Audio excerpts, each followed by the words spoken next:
nakita nila ako, wow, si Marco Sison sa Bungero. Ganun, no?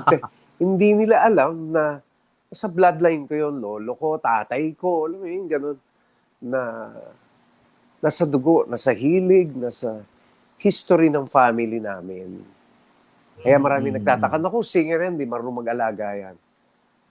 Of course not. Marunong akong mag-alaga. Marunong akong... Kaya nga, hindi ako kumakain ng manok, Ray. Hindi ako kumakain ng chicken. Talaga, ever? Oo. Hindi ako kumakain. Ang dami nga paano kapag nagtataka. meron... Ha? Paano may mga handa, puro chicken at ang sarap-sarap ng pagkakaluto or makakita ka lang ng chicken, hindi ka ba nagkakaroon ng na parang icky reaction na parang gusto mong maduwal kasi yung mga tipong ganon? Yes, naduduwal ako pag nakikita ko. May mga rejects na tinatawag, no? Pagka nagpapisa ka, yung mga rejects, may iksing legs, kasi hindi pwede sa sabong yun. Pati sa mga inahin, no? Sa mga babaeng manok, reject yun, kailangan ganunin na yun. Kasi para may ulam ang mga tao mo, or siyempre papakainin mo yun, di mo naman pakikinabangan sa breeding. Ang ano ko na yon. Kaya lang, ang condition ko, pag wala na ako, pag alis ko, tsaka ano sila katayin, ganun. Kasi hindi ko gusto yung feeling na may naririnig akong, hindi ba pag ginigilitan kasi yan, umiiyak yan eh. Meron silang sound na hindi ko gusto. So ako, ang condition ko, pag gusto nilang mag-uulam sila, marami kasi, boss, maraming ganito, maraming ganyan. Pwede na nating ulamin yan. Ayun, maalis na ako. Tsaka lang nila uulamin. Pero yung mga anak mo, yung pamilya mo, kumakain sila ng chicken? Lahat sila.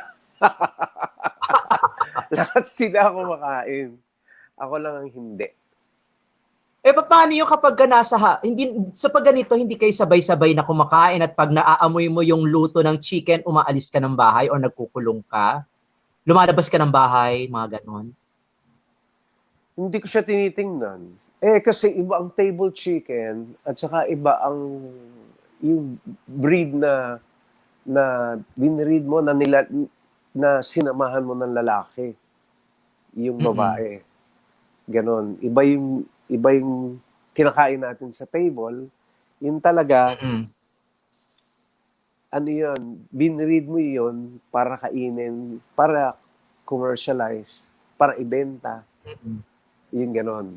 Tsaka yung mga eggs na nakikita natin, hindi naman yan sila nangingitlog dahil may kasamang lalaki. Laying mass ang ano dyan ang nagpapaitlog, yung pagkain. So magkaiba. Marami sa mga kababayan natin, hindi nila alam yun. Oo nga, ako nga, hindi ko rin alam. Ngayon ko lang nalaman. Ganun yun. Kaya ako, talagang, since I got back in this passion, dati kumakain ako ng chicken, yan ang pandayet ko pampapayat ko yun Pero nung bumalik ako noong 2011, hindi ko na siya kinaya.